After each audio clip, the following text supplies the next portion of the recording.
It's good to open every talk with a joke. So I tell a joke that my friend told me one time, which is, I won't bore you with a long talk. I can do that just fine with a short one. In all seriousness, we'll tell you about the first half,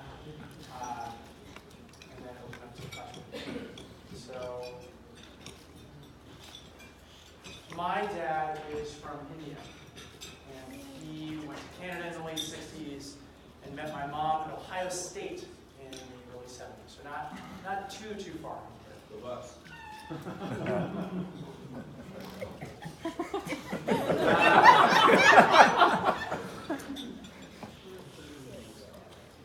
And I finally got to go visit India for the first time when I was in college.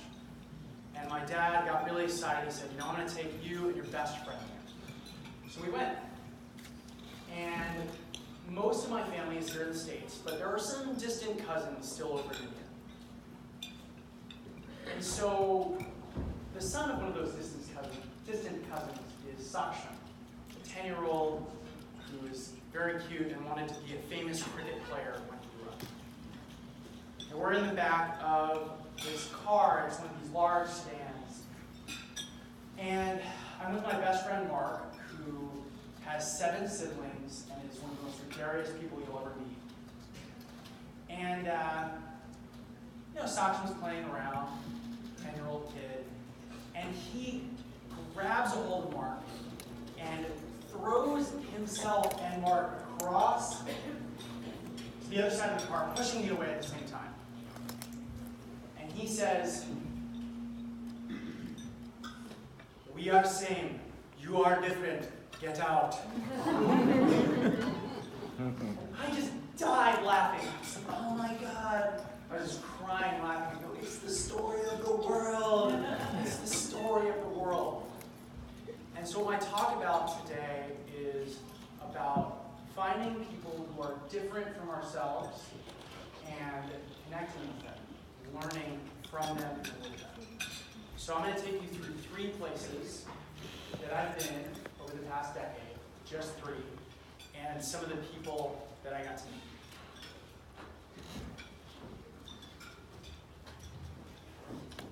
All right, so I'm going to tell you a little bit about East Campus. So East Campus is a set of dorms at MIT that are on the east side. Creatively named. And there's a divide at MIT. There has been, historically. People in West Campus are known for being a little more social. People in East Campus are known for being a little bit more nerdy. Now remember, you're at MIT, so if people think you are nerdy, that's saying something.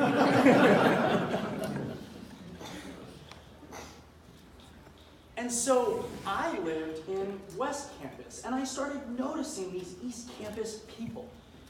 You could spot them a mile away.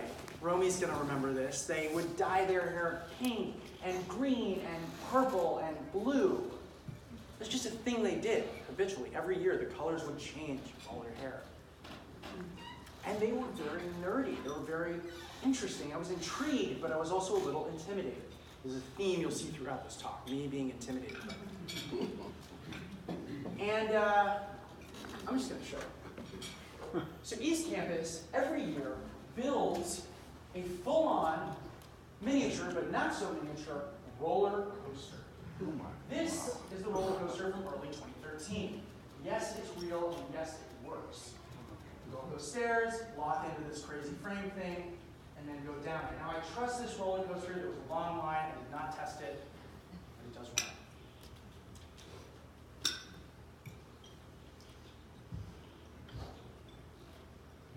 I was talking to a friend about this, and I was describing this campus, and not to belabor the point, but I will say this. If there were a zombie apocalypse tomorrow, and we could save one dorm of students at MIT, it would be East Campus, because I believe they could help us rebuild the world.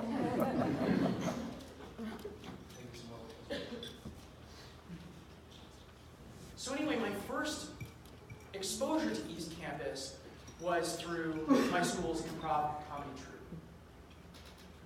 Paul had just joined, and he was a nerdy guy from East Campus.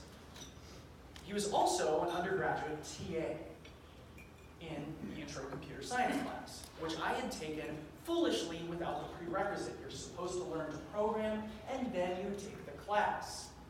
I just took the class. And I was suffering a lot. I was failing quiz after quiz, and I needed help. I was in a vulnerable place. And so one day after improv practice, I asked Paul, knowing that he was a TA, I asked him, Paul, can you help me learn to code? Learn how to program. He said, yeah, sure. He was super helpful. We spent 3, 4, several hour sessions at East Campus learning how to code. And I got a B in the class, which was exciting. But more than that, I learned that, hey, East Campus is not a place to be feared. It's just different. And I'm really glad I got to spend time at East Campus because I got to meet this guy, Robert Louis McIntyre. Now, Robert lived in East Campus, and it was so crazy. I was taking this probability class that was so difficult that one semester, a friend of mine was taking it. He had an A- going in, and things are graded on a curve. But so many students dropped the class that he ended up with a C in the class instead. The entire curve shifted. Now, so I'm taking this class, and I'm furiously taking notes. Everyone's trying to keep up with the professor. What is going on? And there's this guy sitting in the front of the class, not taking any notes at all. He's sitting there, pleased as punch, like he's watching an episode of the Great British Baking Show. Just taking it in, smiling and nodding along. It's interesting, yeah. And he would ask questions to the professor, too, after class. I knew he was legit. And again, I was a little intimidated, but I got a chance to talk with him. And he told me all sorts of things. He was studying computer science and neuroscience in combination. I had gotten frostbite on a terrible skiing trip. I did keep all of my fingertips, but I lost feeling in them for 4 to 6 months. And he told me all about this research he read about how nerves regrow and all these sorts of things. And everything he said came true, so I was like, okay, this is cool. Robert and I ended up teaming up on a project I was working on, laser cutting and laser engraving business cards, which Romy mentioned.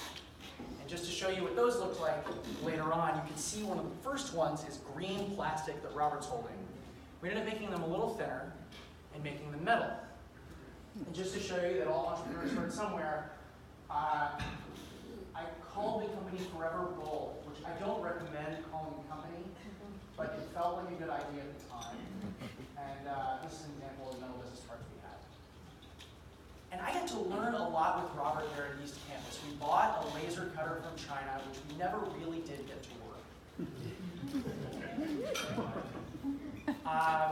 We ended up using a lot of the school's laser cutters. But we did spend a lot of time at East Campus testing our packaging, asking people down the hall what they thought. And there were all these very curious, interesting, and interested people. So that was East Campus. It was a pretty good time.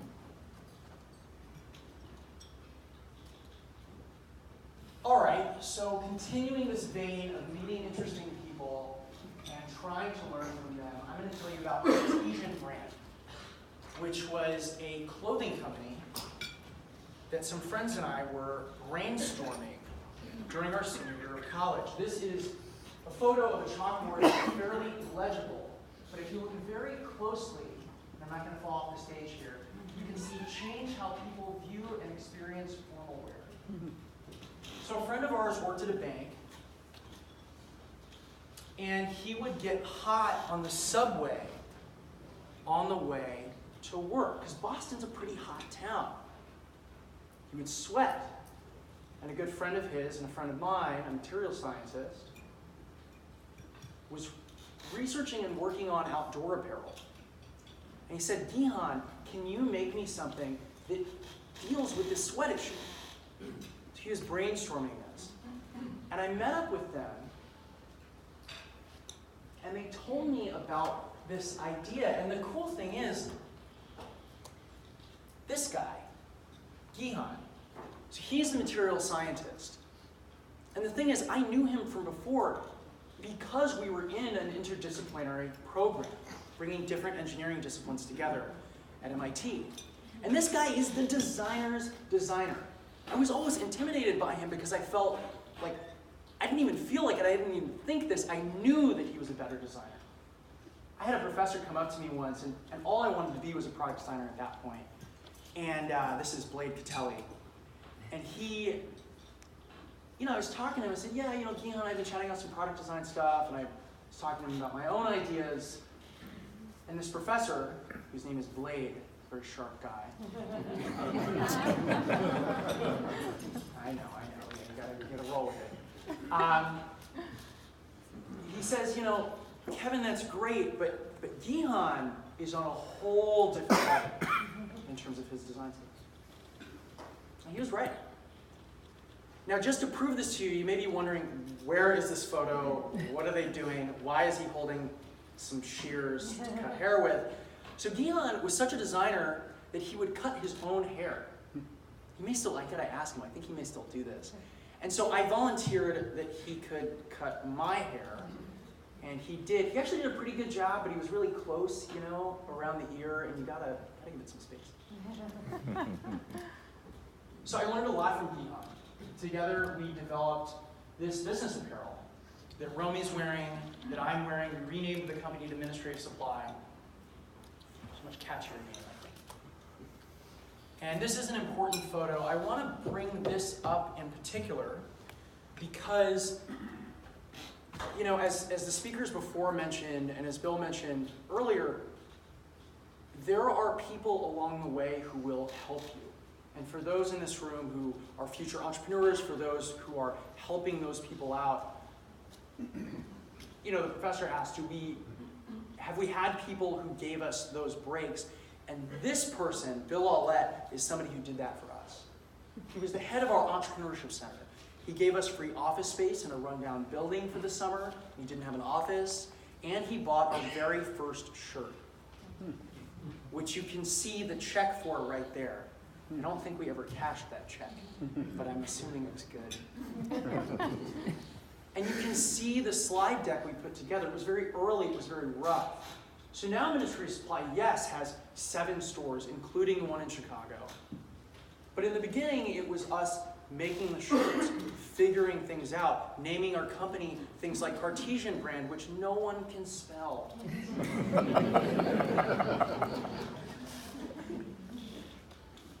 And this professor, the head of MIT's Entrepreneurship Center, Bill Aulette, was also helpful when our business partnership dissolved. We had a bit of a falling out, and Bill was really there for us. He took our phone calls and helped us figure it out so that we didn't lose that friendship, that relationship that we built. He pushed us to think long term. And I gotta say, help comes in many forms. It's not just money. It's also resources and perspective. That's pretty awesome. And so I encourage you to keep helping people in your community. You never know what small thing you do that you put in. You never know where that will end up and where that will go. Right? Bill's somebody who meets with 24 people every day. He walks around with his calendar printed out for him because that's how busy he is. But he also took the time to jump on the phone with us. And so after Ministry of Supply, I went to Austin. And I went to Austin, this is a really funny story actually. So I think people make big life decisions sometimes pretty arbitrarily. I think we like to think that we know exactly what we're doing and we have this drawn out plan, and I can tell you this beautiful story here on stage now. But I also think that some things are a little bit random. And so I was dating this girl long distance for 2 years. Super nice, super awesome, all these things. And I had left Ministry of Supply fairly suddenly. I didn't really think to do in Boston. And so she had just moved down to the military base north of Austin, Texas, Fort Hood. She goes, why don't you come down to Austin? And so I did. I moved to Austin, and I promptly broke up with her 2 weeks later. I didn't know anybody in Austin. I knew like 2 people. And so I'm like, what am I doing? And we had come down, I had come down with an idea for a project. Sorry, startup people always say we because it makes us sound bigger. Really just me. It's like renting a room from a guy in undergrad. It was very cloistered, very small. But I was able to find, I wanted to create a music studio and a design studio, and I hung out for 2 or 3 months asking every realtor I could find. I was like, I just want a big concrete box. I want a big square room. And we found it. And this was it. Space matters. It changes the way people perceive a situation. And we found this live-work studio on the east side of Austin, Texas, before Austin started to gain a ton of momentum. And we could pretty much do whatever we wanted. Now, that might seem like a positive thing. We could do whatever we wanted. But it's also a hard thing. We could do whatever we wanted because I was pretty scattered. I wanted to do a music studio and a design studio and reboot the metal business cards. Why not? So I got us a laser cutter. And we did reboot the metal business cards and spent a lot of money and ran out of that money in 5 months. Having kind of crashed out of such a successful company, Ministry of Supply, I really wanted to, and I think this was subconscious, prove to myself that I could do it. That I was the it guy. Now, life has a funny way of humbling you. But remember, this conversation is about hanging out with people who are different, learning from them. And these are the people that I learned from in Austin. So there's Mark, the guy I mentioned with the story at the beginning of the talk, my best friend, Ray, Kelly, and myself. And this was the team at the studio. Now, Mark, Ray, and I are in a band. Kelly was our intern that summer, and each of them really helped bring me back to earth. I mean, it was pretty awesome. And the question, right, I'm saying, well, these are my best friends, we're super tight, we're in a band. You know, I'm like, okay, how are these people different from me? And especially at that time, having come from a place of great ambition, start a company, do all this stuff, their ambitions were not lesser, they were just different. They had different goals in their lives, but they agreed to help on this project. One of the things that Mark in particular taught me at that time, we were actually living in the studio together. This theme of living with business partners keeps happening.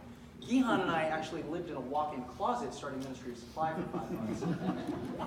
People would come in and they'd see the office or whatever, and we had a laser cut sign up on the wall and it was painted and it was great. But if they were cool, we'd show them the closet and you'd see this bed in the closet. Do not recommend. I had big fans to make sure there was still air coming in so you wouldn't die. The studio was a little bit nicer than that. We just had the beds in the back, no closets. But in rebooting the metal business cards, and we did sell $6,000 or $7,000 worth of them, but it wasn't the $430,000 almost that we sold in Ministry of Supply shirts, setting a record on Kickstarter. It was not the same. 7K does not equal 430K last time I tried.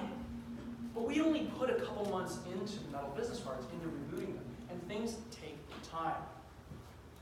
With Ministry of Supply, on the other hand, we put almost 2 years into it before Kickstarter. So much time, so many rejections, and a lot of design iterations. The shirt that Romy is wearing, that's like version 35. And it takes a lot of those iterations to get there.